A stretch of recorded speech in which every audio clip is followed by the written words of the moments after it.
And welcome, welcome, welcome. This is Peter Winnick. I'm the founder and CEO at Thought Leadership Leverage, and you're joining me on the extension of the podcast, Leveraging Thought Leadership, our LinkedIn Live series. Today, my guest is Morag Barrett. She is the founder and CEO of Skyeteam. She is the author of Cultivate, Power of Winning Relationships and the Future-Proof Workplace. And she's got a new book out called You, Me, and We, which I didn't do all my homework on time, but I'm about a third of the way through it and liking it. She is in the MG 100, and I can go on and on and on, but I'd rather just talk to her than tell you how great she is. So welcome aboard today, Morag. How are you? Well, thanks, Peter. And good news, I've got your back. So I can answer any questions you have on You, Me, We. I'm just grateful that you have a copy and that you've started reading it. So looking forward to the conversation today. Yeah. So couple of interesting things about this book. One is you wrote the first book. That one took off really nicely. Now you've got this book. One of the first things that I noticed, and it might be because I'm sort of a book nerd, is, 3 authors. That's usually either the best of times or the worst of times. Yeah, no, because so tell me what that was like. It was fantastic. And it's interesting because my first book I wrote on my own, with the keyboard and a team of advisors. The second book, The Future-Proof Workplace, I upped the ante. Well, I was invited. Dr. Linda Sharkey invited me to co-author that one with her. So we went 1 to 2. And then you're right. Here we are with You, Me, We, and 3 authors, my colleagues, Eric Spencer and Ruby Vesely. And to be honest, it made it easier. It also made it harder. But it also made it easier because we've been working together for more than 8 years, 10 years in the case of Eric. So they've helped shape our thinking and philosophy that comes from Cultivate. The 2 books are connected. And so weaving and not including them just didn't enter my mind. So we are the role models for You, Me, We, and also sharing our experience with the leaders that we work with around the world. Yep. So you and I were chatting a little bit about this before we went live back in the virtual green room. So I want to sort of go here for a moment. So typically one of the things that I see with great pieces of thought leadership is there's the evergreen stuff, the principles that are in the book that will be true regardless of, whether the stock market goes up 1,000 points or down 1,000 points or in a recession, whatever the things going on in the world, maybe a pandemic or something like that, they happen every now and then, right? So, and then there's things that are happening that make a piece of work or piece of thought leadership more in demand or less in demand or force us to rethink about the bridges to the reality of what's going on today. So as I was sort of starting to get through You, Me, and We, I'm like, this is really interesting because part of the topic that you're touching on is sort of best friend at work, right? Is it this? And by definition, best friend of work, when that work came out, what is that, 15 years ago from Gallup? Yeah, about that. Yeah, 15, 20 years. We didn't have to debate what at work meant, right? The implication was, at work was that office building downtown and you and I are cubby mates, or we're on the 3rd floor and we're on the 8th floor. We've redefined, I should say, at work in this post-COVID phase. How has that impacted the best friend at part, which is your piece? Well, I think both of those are still up for debate because Gallup talk about the fact that when they first introduced that question as part of their engagement research, and it's question 10, do I have a best friend at work? Yep. And they continue to, and did back then, get pushback because it was too touchy-feely and what the heck, this is a workplace, no time for emotions. I remember being told that in my finance career. Ridiculous. And yet they can show from their research there is a huge correlation between the ability to say, yes, I have a best friend at work, and productivity and results. But what I've noticed over time is that the research has continued to go deeper. It doesn't just make a difference in our work lives. It makes a difference to our health and our overall happiness with life. Okay, so if the research is further validating that, and I think it was Tom Rath's book was Best Friend at Work, right? Came off of that, right? So he was sort of beginning the conversations here. The context was easier then. Hey, if you and I are best friends at work, let's make sure we find the time. Let's have lunch together. Let's go for a cocktail. Like the way that we did that was fairly easy, right? And then there's a whole piece on how can I support you? How can you support me? Whatever. how do we even find the bandwidth? I mean, we're living in a time right now that's really fascinating. I know people that have been recruited, started, and left a role during COVID where they never physically were in the same room as a coworker or broke bread with a coworker. And I'm like, that's actually frightening yet fascinating, right? So how do we do the friend piece when we're not at work in the way that we used to be now? Well, so you touch on so many things here, and you're right. And in the book, we talk about a 3-step process: look up, show up, step up. And it all comes down to intentionality. So we wrote the book because Cultivate the Power of Winning Relationships provides a language and framework for understanding who am I dependent on for my success and what is the health of that relationship, allies through to adversaries. I've seen it transform teams and organizational cultures. Huge reaction to it. But we were also consistently asked, to your point, well, first of all, how do I show up as a friend at work? How do I show up as an ally, especially if somebody else is pushing my buttons? So that's what we answer in You, Me, We. And whether you're a solopreneur, as I was 16 years ago, or you have a team, or you're in a team of 1,000, whether you're working from home or in a cubby or an office next to somebody else, you are dependent on others for your success. So step 1 is, whether you're sitting at your bedroom desk or your office desk, take a moment to look up and think, who am I dependent on for my success? And how do I feel in their presence and how do they feel in mine? Because that is going to give you the clues as to where you need to direct your attention.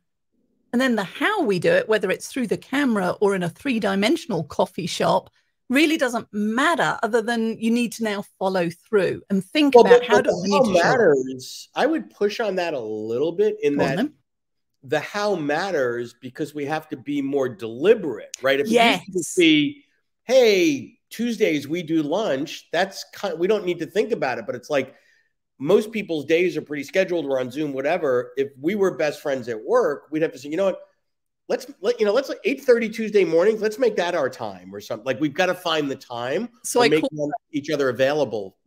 Agreed. So it goes back to my comment about intentionality. Yes. And I encourage my leaders to do scheduled spontaneity. And it comes in 2 forms. You know, it might be on a Friday before you log off on the day, is do that Rolodex spin and just send a message. Hey, Peter, I was thinking of you. I hope you had a great week.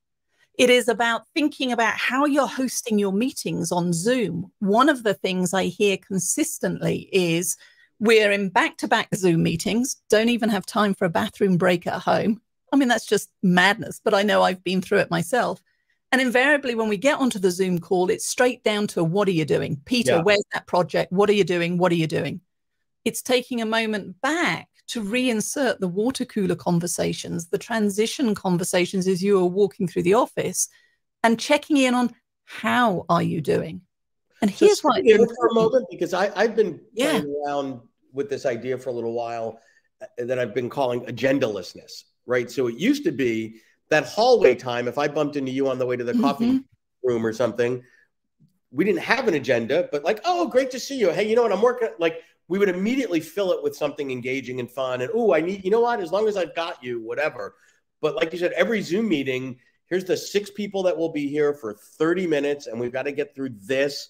And people tend to be more punctual now than they did in physical meetings, meandering in and out, because you can't make the claim you were in the elevator and all that sort of stuff. But it's like you said, it's like lights, camera, action. There's an on button and an off button.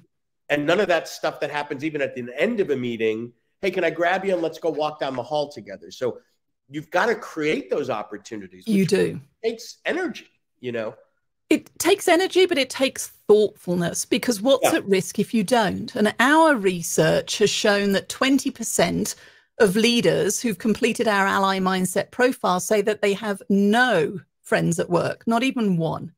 And 67% of the leaders who've completed the ally mindset profile are saying that their success has been undermined by the words or actions of a colleague. So think about that. Results are being impacted not just at a business level, at a team level, but at an individual level. Yeah. And you can't sit back and, I've tried it, the psychic approach of willing others to change, or again, I've tried it, the passive aggressive, let's drop some subtle hints and hope they get it. the only change you can affect, if you want to have a friend at work, and you do need them, then you need to be a friend at work. So you have to go first, one conversation at a time. And that was the next point I was going to make, you know, from the book, is where you build on the Gallup question, which Gallup basically just asked, do you have a friend at work? Yes, no, period, right? And then that filled into those percentages. You sort of flipped it and said, well, are you that friend? Because if you're not that friend, therefore you don't have it, but the onus is on you. It's not that, you know, I'm surrounded by jerks. Why can't you start the friendship? And by the way, you know, the other piece is the friend word is is an interesting word, right? Like, we're friends on Facebook. We're you know, like, it has been redefined in the context of work. Doesn't necessarily have to be parallel with your best friend from, you know, when you were an undergrad or you went to grade school with, or your neighbor, right? There are different meanings to the word, different nuances, I should say. There are. And it goes back. I mean, Dr. Bill Freeman has just put a comment here that he says what we do is as important as how we do it. And I couldn't concur more. And I've seen too many leaders who focus on the what we do and how we organize, but aren't as vested in the who we are and how we relate.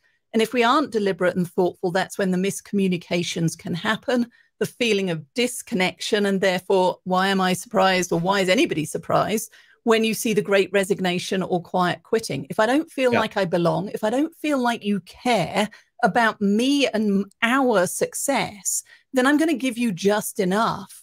I'm not going to go the extra mile. And the way you do it is by being able to define, what does it mean to be a friend at work or an ally, whatever language works for you, but moving from the reactive of, do I have a friend at work? No, because Peter got the promotion or the glossy project I wanted. And moving it and reframing it as a proactive, am I a friend at work? Which allows me then to go first and show up in the right way to ensure your success, my success, and therefore we're better together.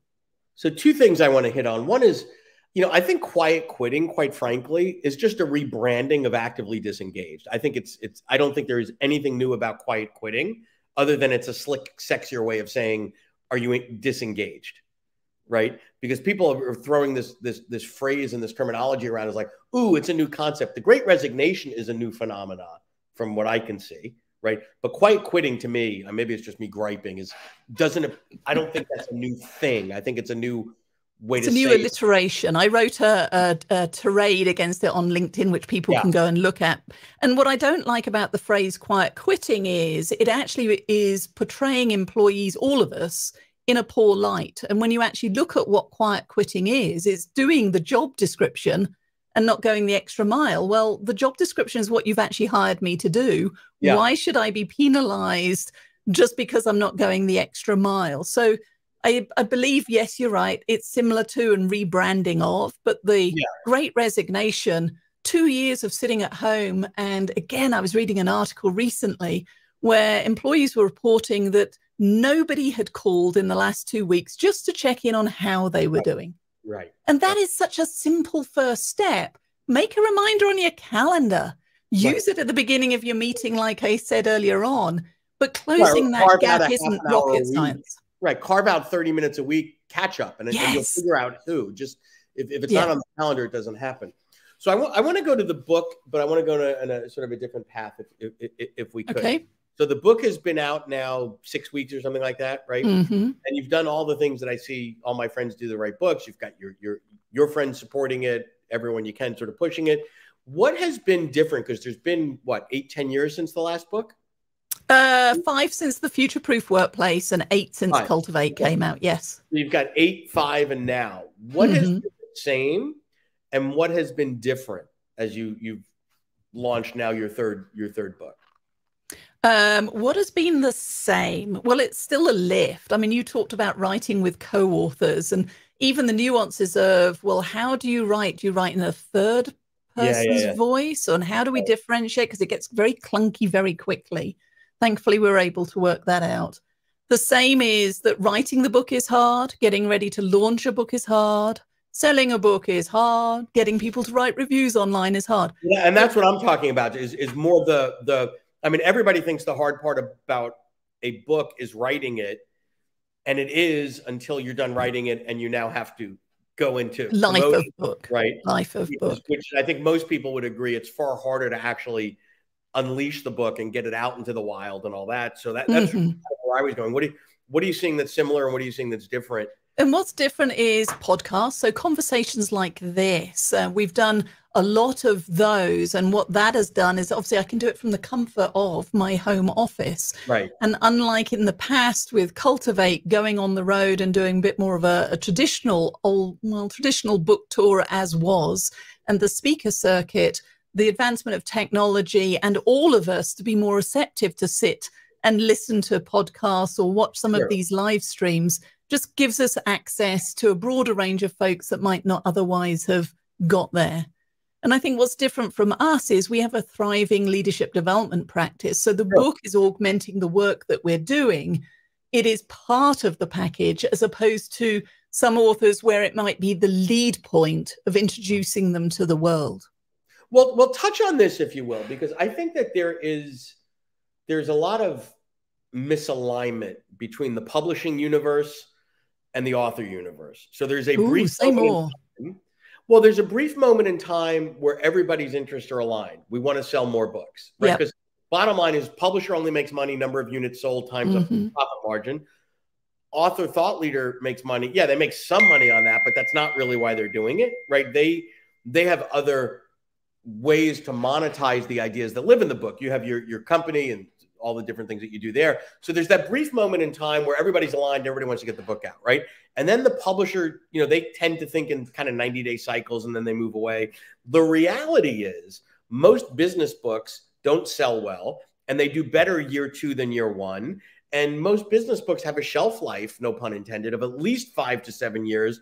But the publisher, they're really, really concerned about you for a brief period of time. So I guess my questions to you are sort of, where do you see those conflicts and how do you work around them, where you're aligned with the publisher and where you're not?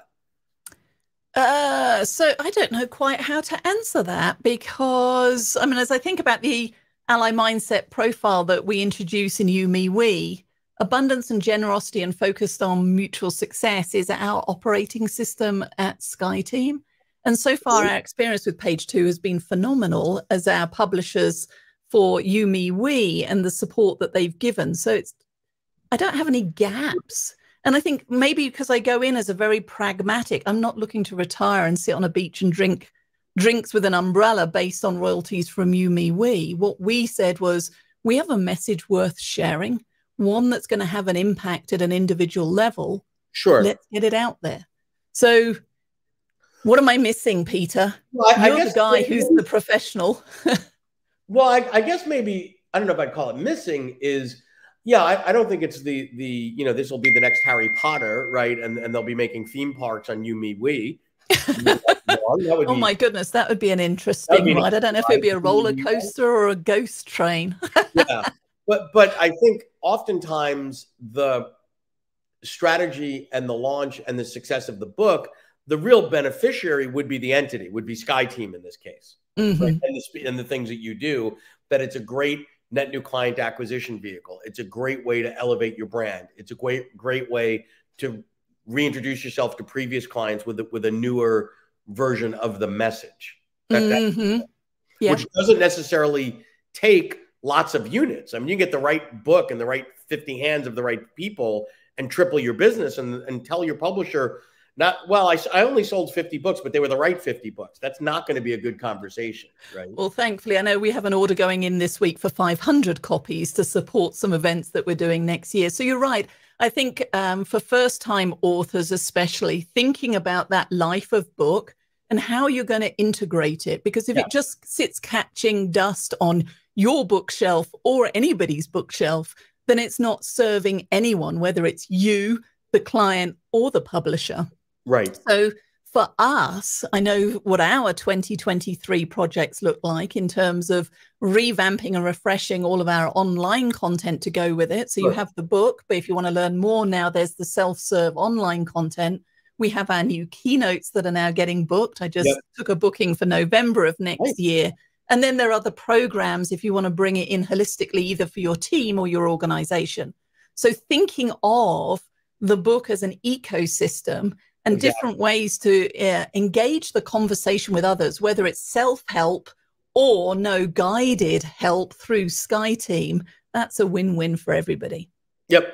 No, and then that's exactly where I'm thinking. And again, that's where the primary benefit to you as an author or co-author go. You will make more money on those initiatives than you most likely will on the book sales over some period of time. So yeah, that's the only place I was going, is that it's just the way it is that lack of total alignment or long-term alignment, I should say. Not that a publisher ever wishes the author not do well, but it's just how long can they afford to put resources on a project, that continues to just not just sit on a shelf, but sell at a slower pace.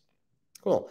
So you mentioned speaking, and you just got booked for something almost a year out from now. You've done a lot of keynote speaking over the years. I'll just ask you in terms of what's the same and what's different there. Like what's your mix now of in-person mode and well, obviously during the pandemic, everything shifted to doing it through the camera, and so upping our game, because I'll be honest, before the pandemic, I was a real cynic and like online learning, virtual facilitation, it sucks. Right. And it does when it's done poorly. But Eric Spencer on our team is phenomenal. I mean, he's got the full music, the sound effects and everything. And again, not gimmicky, but making it more compelling and interactive. We have the full lights, camera, action, and thankfully made that investment from day one of the pandemic versus waiting and finding the shelves were empty. But what I'm finding now as I get back into the three-dimensional world is two things. Personally, having spent 2 years with no shoes or just slippers, heels suck. So flats for me, and the mental and physical stamina required to be in person is different to the mental and physical stamina of connecting through the camera, because oozing emotion and getting enthusiasm, that takes one set of skills when I'm here in front of the webcam, but it's also a different set of skills when I'm in a room with 300 leaders and getting them engaged in the conversation. But the biggest challenge I'm finding is how to design keynotes and programs, invariably for clients who are now saying, well, I've got three-dimensional in the room folks, but you now also need to accommodate for people who are watching online. And by the way, we can or we can't give them breakout rooms. So how do you try to reduce the amount of multitasking that we know that is going on for the virtual folks, but make them feel part of the conversation? Well, that's a great observation, because I think from the client side, they're going, okay, well, I'm paying your fee and 300 people will be here in Scottsdale. It really doesn't cost us anything. It's really kind of marginal. It's like, we might as well turn on the switch and let everybody around the globe, or the other facilities that didn't come in experience it. But it's a different experience, and it's a real very different. When you're in virtual mode, I like how you said before, it's different. Not that one's better or worse. It's one level of energy, and you still get that, that adrenaline hit when you're coming off the virtual stage, as you do in the physical stage. But trying to do both at the same time is really, really hard, because on the one hand, you're thinking, am I ignoring the virtual? There's 10 screens there. Am I ignoring those people? Well, that's kind of weird, because I can see these people right here, It just feels rude. I mean, maybe that's the British thing, but it feels rude. And so that's something that I and my team have been doing, which is trying to be thinking diligently around how do we make activities or table group discussions interactive? How do we use, there are a number of software tools that we'll use that will allow everybody, whether they're in the room or virtual, to participate in a card sort activity and for their results to be presented. And now they're part of the conversation versus sitting on the fence and observing the experience.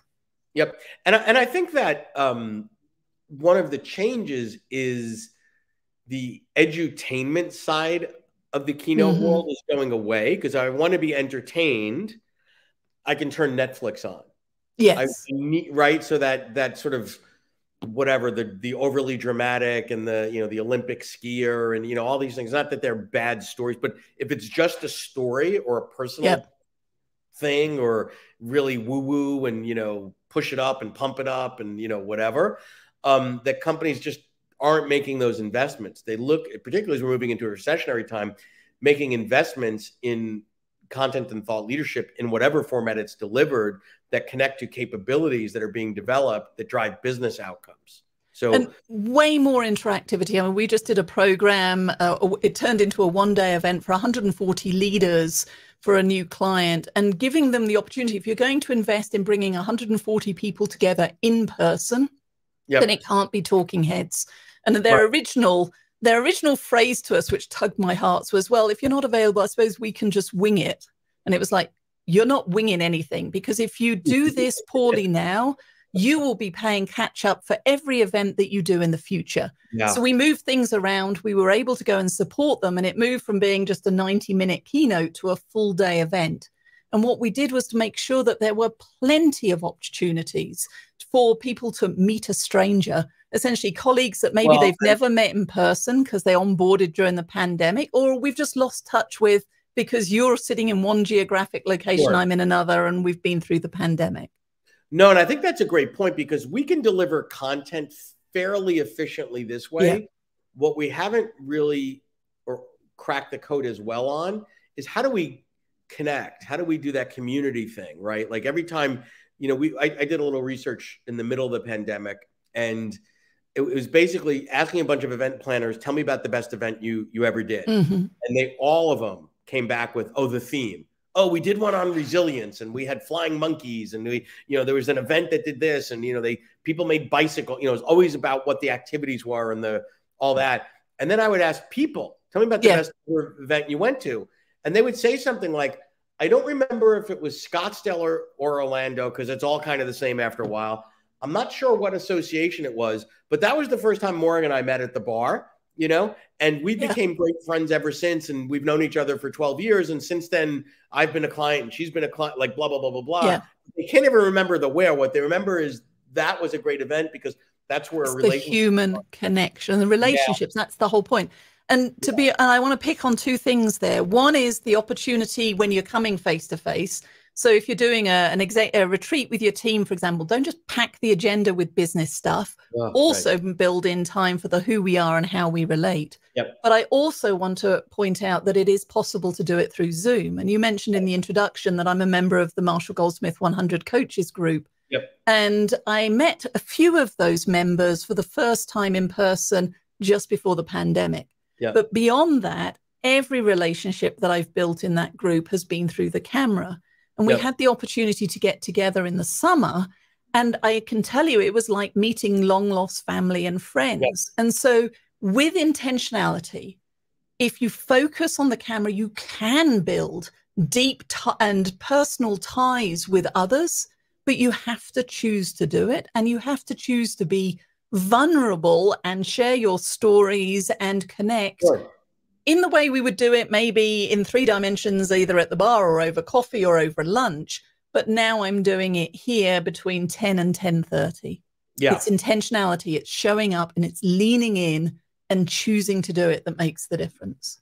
Yeah. And I've had a bunch of those experiences as well, where then you meet these people and they're true friends, but you haven't physically, had that cup of coffee with them or been in the same city or in the same pretty trippy, kind of amazing experience. It is. Yeah. Good stuff. Well, I appreciate you spending some time with us today. Any final, no pressure, but any final parting amazing words of wisdom that will be life-changing to the audience? No pressure.